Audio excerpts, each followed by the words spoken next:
Yo, what's up, guys? We're back. We're back for another breakdown and predictions video. I'm going to be doing a full card breakdown and predictions video for Cage Warriors 156. And besides that, man, I got a couple bets for this card. I got 4 or 5 bets. Actually, something going on with FightOdds.io where they got all these props listed for Bet Online, but I don't see them on the site. So hopefully those are right, and hopefully Bet Online puts them back up live. I don't know if they were live and got taken down or what, but and I could bet some of those props. But I got a few bets for Cage Warriors already besides those that I'm looking at.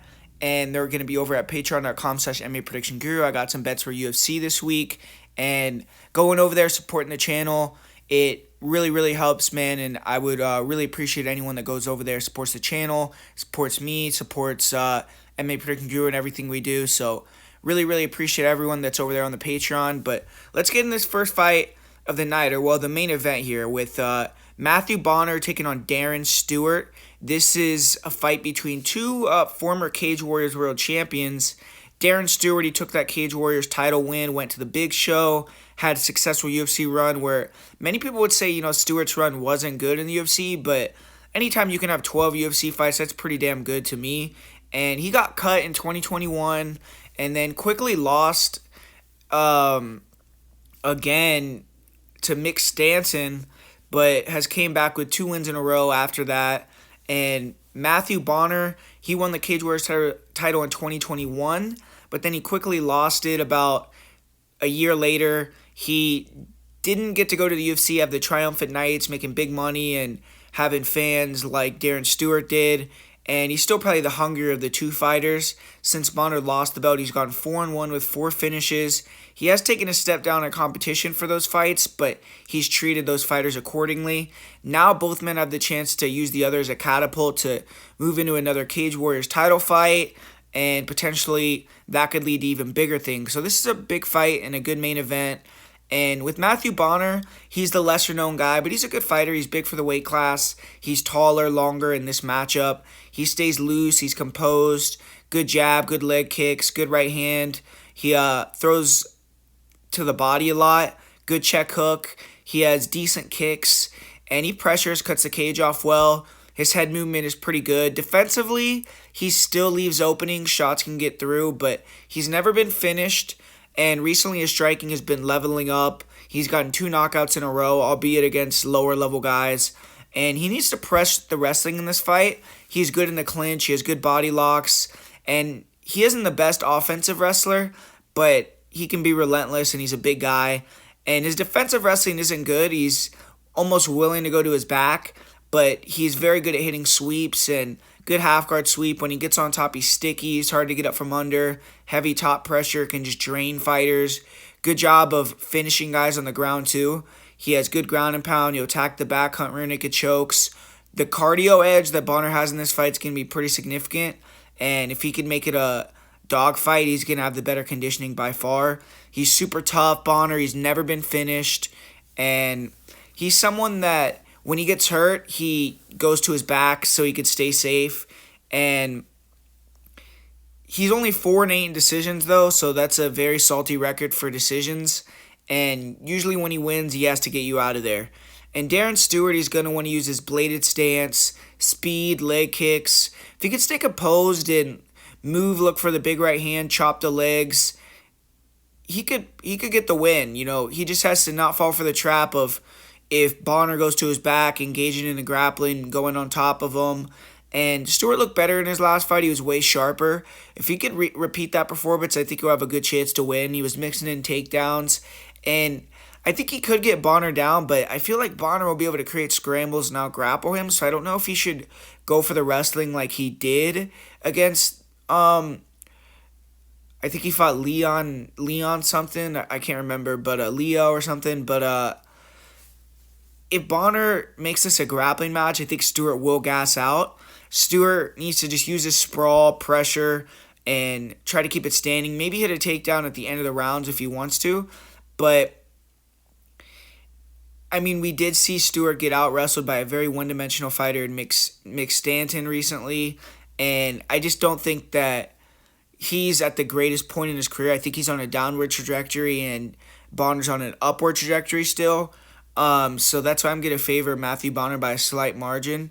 I don't have a lot of confidence in the pick. I see it as a pick 'em fight. I think he has the better cardio, though. I think Bonner has the better grappling. I think he can land his jabs, check hooks. He has never been finished, so he can kind of wane into the fire and be aggressive. And I'm going to say either wins by late choke, like third round rear naked choke, or by a close decision or even a split decision. I think if it goes 15 minutes, it'll be competitive, it'll be close, and probably whichever fighter can get more top control is going to win this fight, unless Stewart can just outclass him on the feet. So I'm going to go with Matthew Bonner in this one, but this is a fight I feel like definitely is a pretty much a 50-50 fight. And then up next we got Reese McEwen taking on Leonardo de Oliveira. And Reese McEwen, he's a hot prospect. He's undefeated, 3-0 in Cage Warriors. Fights out of the Grip House, which is a small gym in Scotland. And the Grip House doesn't produce many top talents, but one fighter who did train at the Grip House is Paul McVeigh, who is one of the original Cage Warriors champions. He fought for Cage Warriors all the way back in 2003. And that obviously has little to no impact on McEwen, really, but it's an interesting little fact. And McEwen's far off from Cage Warriors champ status, but he's looking to follow in the footsteps of McVeigh. And McEwen, he hasn't fought this year due to an injury. He was scheduled to fight in April, but that fight got canceled. He should be a big favorite here, and he is a big favorite as he faces a journeyman Brazilian fighter, tries to continue to kind of pad up his record.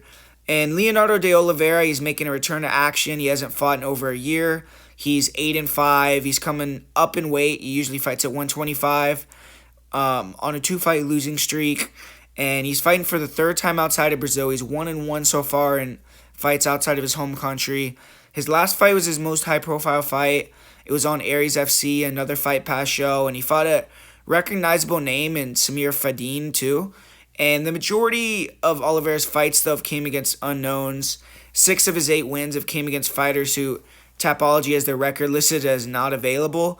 And his other two victories came against a 1-7 fighter and a 6-6 fighter. And Oliveira, he's being brought in here to lose to McEwen, so he has to prove everyone wrong, have a great performance in order to win. And it's difficult to find a lot of footage on Leonardo de Oliveira, but he is a jiu-jitsu black belt. And the only fight of his that I could find was his last fight at Aries FC. And he had a pretty good performance in that fight. On the feet, Oliveira showed fast in and out movement, nice counter right hooks. He likes to exchange power hooks in the pocket. His last fight, he was just basically looking to force a brawl. And he was very competitive in the stand-up with Fadin. He didn't really feint much or throw kicks, so mostly just threw big hooks. I didn't see grappling from Oliveira or wrestling, so it's hard to know what to expect there. But obviously, he has that black belt. The only time Oliveira shot was when he got tired in round 3, and the takedowns weren't close. And he did get tired in the third round, like I just said, which is a major negative. And he's going to be undersized in this fight, so I don't think he's an easy out. He has been finished 3 times.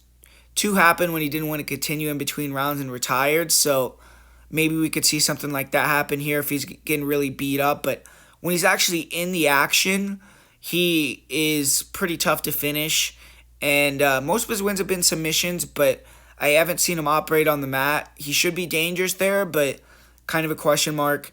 And Reese McEwen is a well-rounded fighter. On the feet, he's athletic, evasive. He looks to mix it up and wrestle, too. He throws good single shots. He has nice crosses, good front kicks, round kicks. He dropped Kingsley Crawford with the head kick, Kingsley Crawford is a good fighter, and McEwen's cardio could be a big factor. If he can get this fight past 7.5 minutes, he pushes the pace, and he could gas out Oliveira. But McEwen's boxing defense isn't the greatest, and if this becomes a war in the pocket, I think Oliveira is actually better. And I think the striking early could be dangerous for McEwen, so if McEwen can't get the takedowns early, it could look like a lot closer fight when Oliveira still is fresh than the odds makers indicate.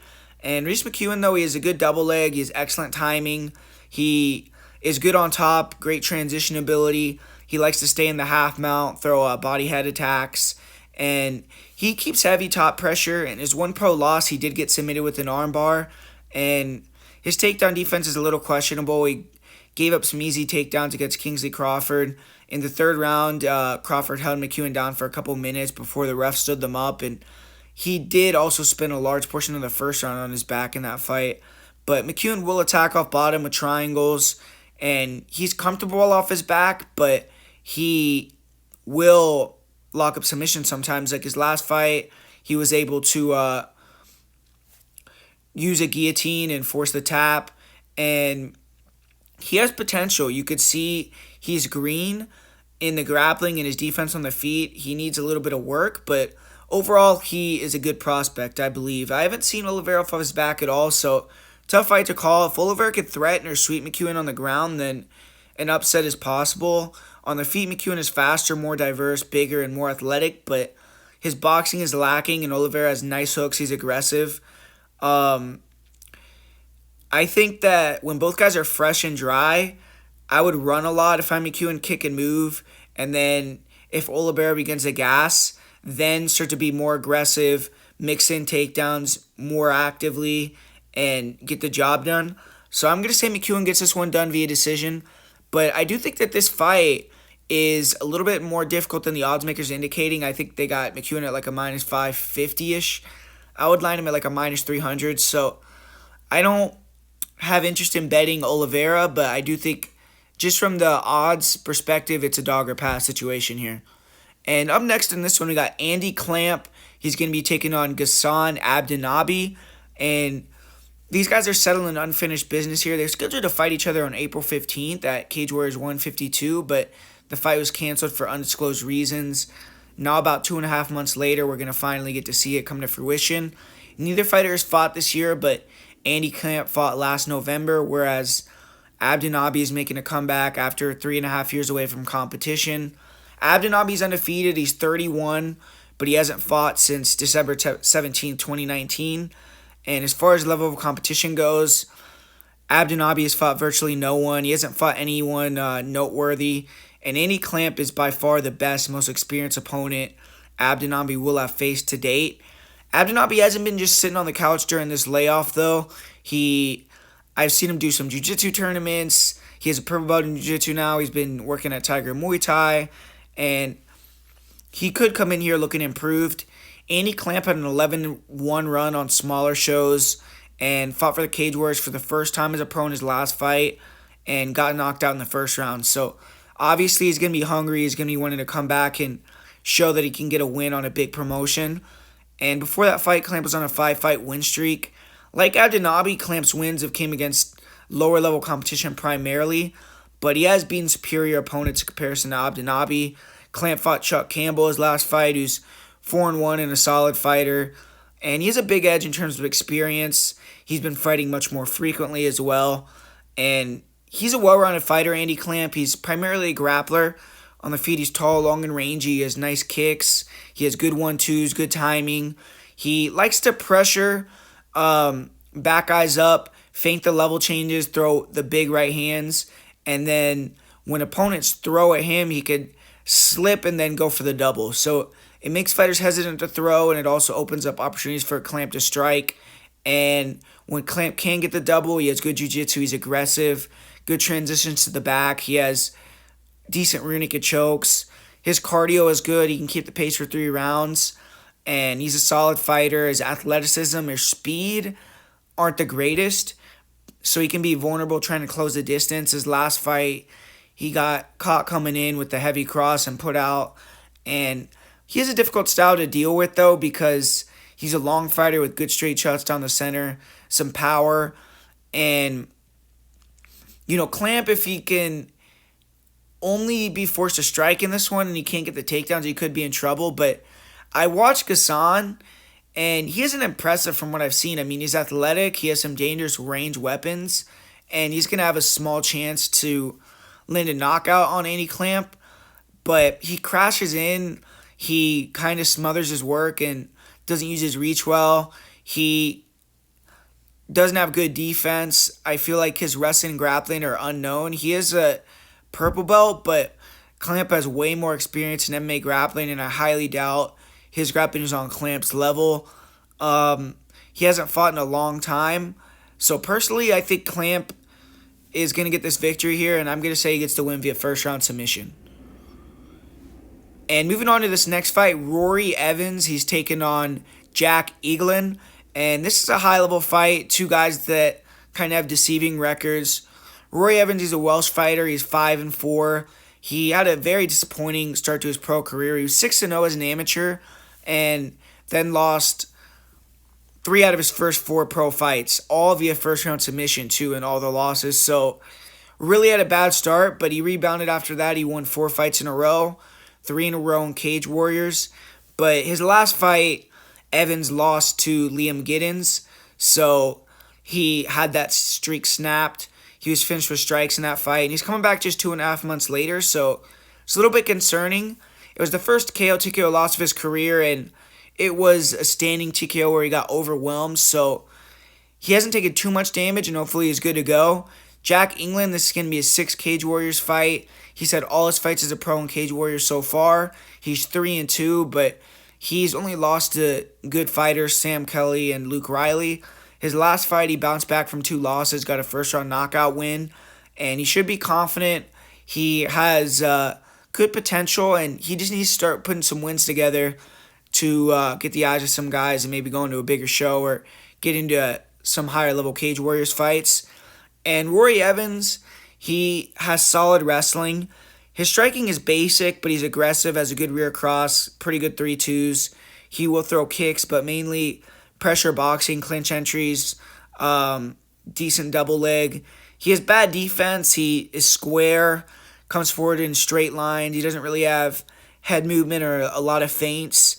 His last fight, he was pressured, and he didn't really react well to getting pressured. When he gets hit or backed up, he doesn't really move his feet well. He'll just shell up, and his chin is pretty good, but he just gets hit quite a bit.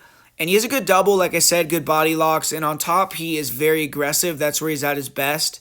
He has heavy ground and pounds. He has good rear naked chokes. He seems to have sharpened up his submission defense too. He got subbed the last time was in 2019.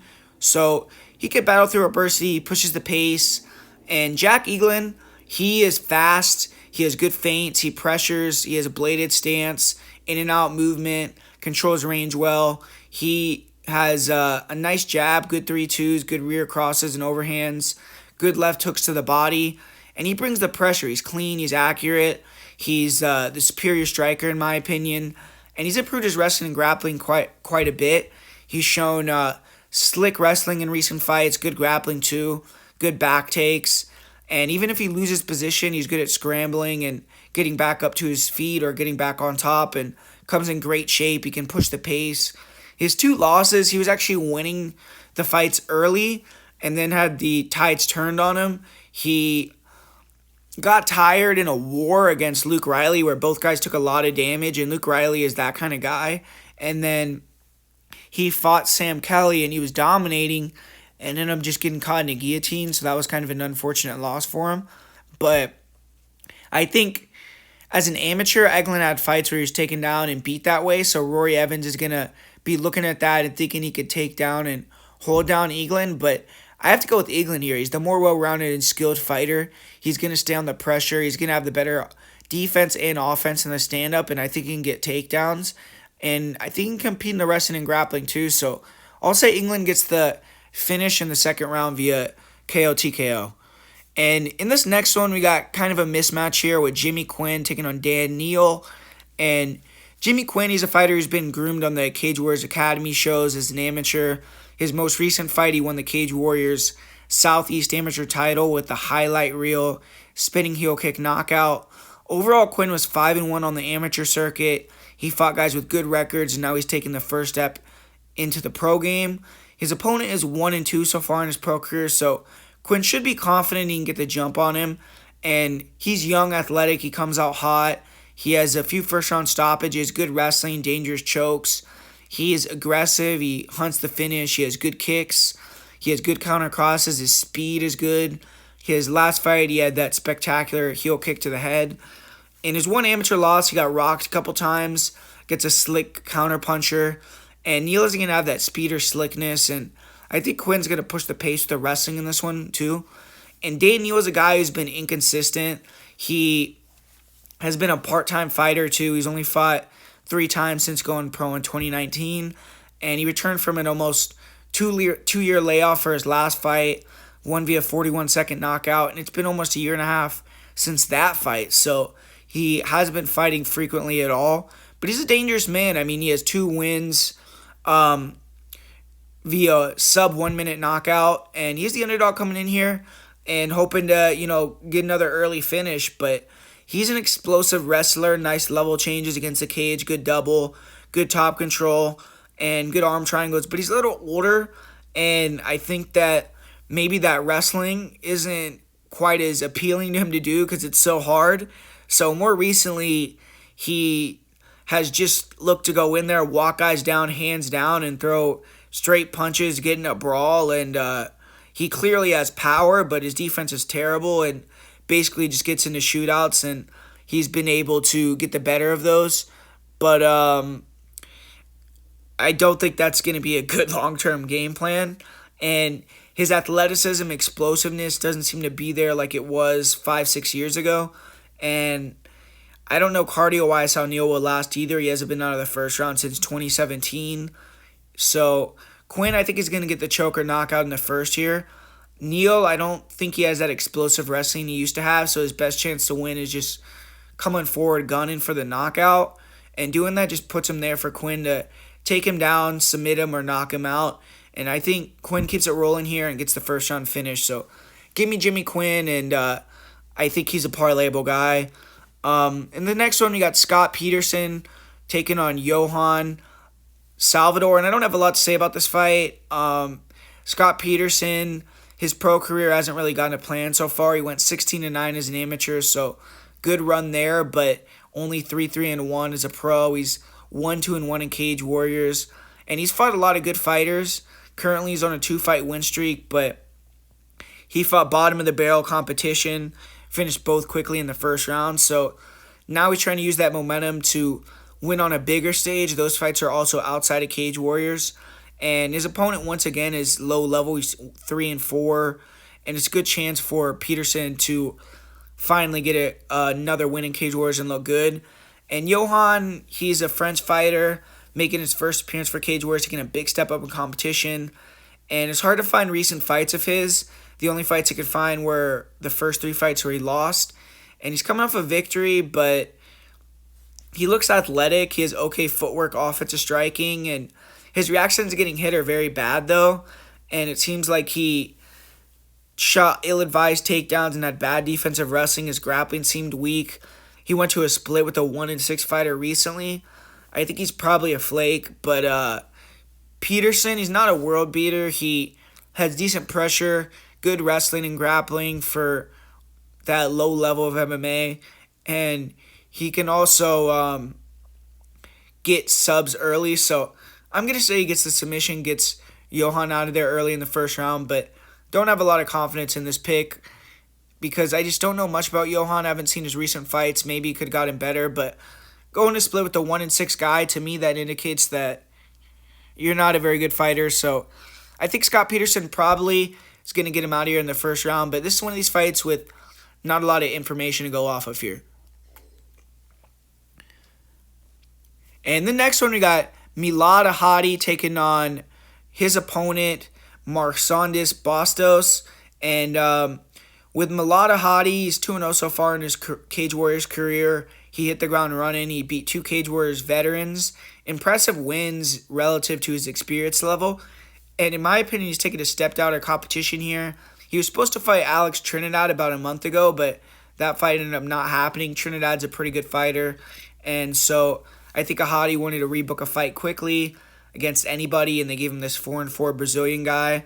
And he's a much bigger fighter, and he's a big favorite, long-rangey, good feints, good distance control, good range striking. He moves a lot. He likes to attack with jabs, left hooks, rear crosses, round kicks to the legs, to the body, to the head. And his takedown defense is on point. He also has a good double leg, solid top control. He will likely be able to stuff the submissions of Bostos and grind it out from the top position. Bostos has 2 submission victories, but I don't think he's a great submission guy. And Hottie just needs to try to stay out of the guard if he can. Look out for the arm bars and leg attacks. And if If he could do that, he'll dominate. Cardio is a strong suit, and he's a hard fighter to beat, especially if the fight goes all 15 minutes. His one loss was a knockout loss against a power striker. This fight, I don't think he's going to have to worry about the striking to me, and he's the superior fighter. And for Bostos, he's making his Cage Warriors debut on Saturday night. He's coming off a first-round submission victory, April 15, 2023, which snapped a 2-fight losing streak. But his opponent was 0-0 going into the fight, so it's tough to make much out of that. It was also Bostos' first fight in a year and a half. This is the first time Bostos has taken 2 fights in a year since 2017. He's only fought once in the last 5 years, or twice, and he's 1-1. And he's a jiu-jitsu fighter. His striking is really limited. His wrestling is not there either. His loss to McGrillen Evans recently, he got put to sleep at the first punch that Evans threw. And his footwork and rear cross looked a little bit better in another fight that I saw. But his striking is nothing to write home about. He just wants to close the gap, get a hold of guys, and take them down or pull guard. And he'll attack arm bars, leg locks. If he can't get the submissions early, he breaks, gets tired, and looks for a way out. And he's going to be the smaller fighter in this one. Definitely is up against it. And unless Hottie just gets clipped with a big shot, which I think is extremely unlikely, or doesn't respect the submission game of Bostos, this should be an extremely easy win. When you look at a Hottie, it doesn't seem like he has any power. In his amateur career and pro career, I think he has 1 KO TKO. Most of his wins are by decision. But I'll say he gets a second or third round KO TKO in this one, or a submission. I just think that he's too good, too big, too skilled to have Bostos stick around all 15 minutes with him here. And moving on to this next one, we got Stephanie Evans. She's taking on Malgorzata Takowska. And Stephanie Evans, she's hoping for a better result in her second pro fight. She debuted as a pro at Cage Warriors 142 last August. She got knocked out in the second round. And that fight was actually a rematch of an amateur fight where Evans lost by armbar in 48 seconds. So Evans should definitely steer clear of fighting Jasmine Farrow again in the future, I feel. But nonetheless, Evans did have a good amateur record. She went 7-2. She had 3 wins under the Cage Warriors banner as an amateur. And this fight's at 155. And Evans had several amateur fights and her first pro fight at 155. So she's a big girl. And she's fighting out of Wales. She trains with Shore MMA. So you know her grappling is going to be on point. She comes in good shape. Should have the crowd on her side. And Malgorzata Takowska, she's taking her first step towards international competition. She's fighting for the first time as a pro, the first time outside of Poland. She's a Polish fighter training at a smaller gym. Historically, Poland has produced some great female MMA fighters, so Takowska is looking to be the next one. She's 8-0 as an amateur. She won a couple amateur titles. She had an interesting amateur career.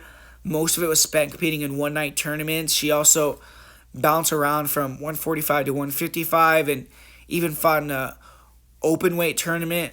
None of her amateur opponents had a record of over 500, so she has to prove she can win against someone that is actually a solid opponent. And even though Evans has that 0-1 record as a pro, it doesn't really indicate how good she is. And it's pretty hard to surmise much from what little I've seen of Takowska. She was wearing headgear, fighting much smaller, less good opponents. And she did show good footwork, and her length was a big factor. She used her height, reach, and sharp hands to keep fighters at bay. And she has fast hands, good 1-2s and 3-2s. She will stick and move, but she'll also sit down and throw 3-4 punch combos when she sees fit. She has good kicks. She stays active with leg kicks, front kicks to the body. She has fast head kicks. Defensively, it's hard to say. Her recent fights, her opponents didn't really throw strikes back at her. In a fight from over 5 years ago, which I believe was a kickboxing fight, she struggled against a pressure striker. She was competitive, but ate a lot of shots, had no head movement, ate a body shot in round 2, and ended up not being able to beat the 10 count.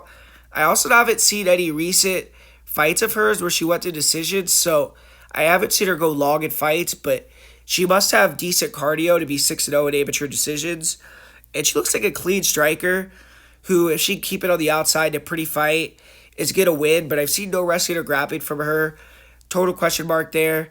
And Stephanie Evans, she's solid. She can mix it up. She has good pressure, good straight right hand. She has a solid uppercut. She's aggressive, pressures well, pushes the pace. Defensively, she doesn't move her head, and she needs to wrestle in this matchup or try to force a war. Her last fight, she got hit with a big flurry against a cage and kind of showed bad reactions to being hit. And I think she competed the stand-up in this one, but I am a little bit worried if she gets stuck on the outside, she could get overwhelmed and TKO'd, but she has solid wrestling.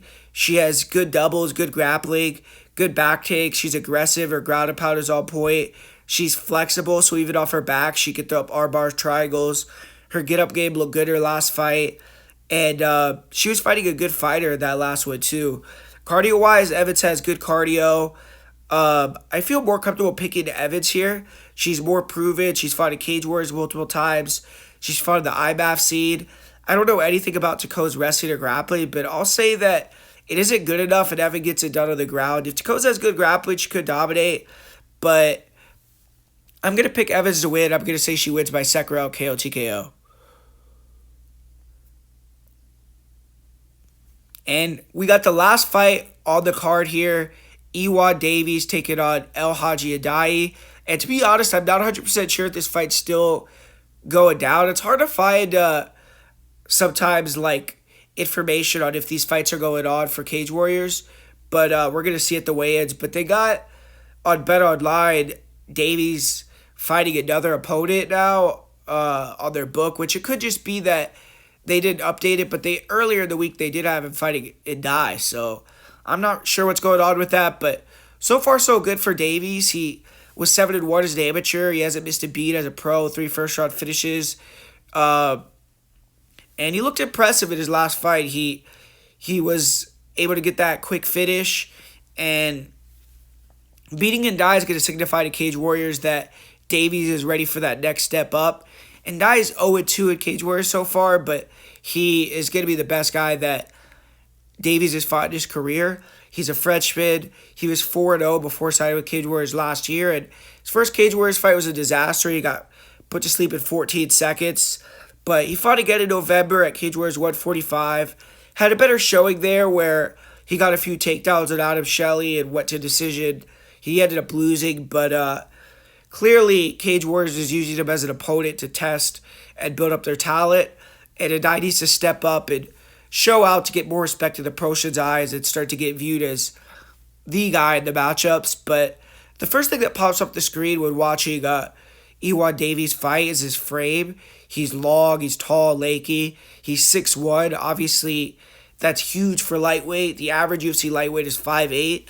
And Adai is tall too. He's 5'11", but Davies is still going to be a couple inches taller.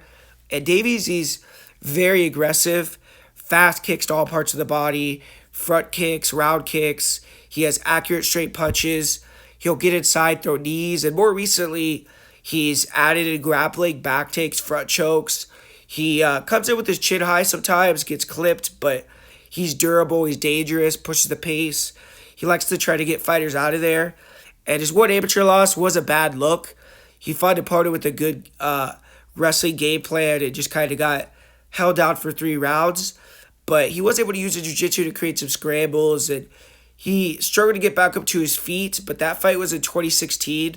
So Davies has a long time to improve, and I do think he's a way better wrestler and grappler at this point. He's using it offensively even. And his cardio is on point. He comes in good shape. For Adai, he's a pressure fighter with okay wrestling. He is very square, but he has hand speed, and you'll flurry in with straight punches, almost half punches sometimes, which those can get you in trouble.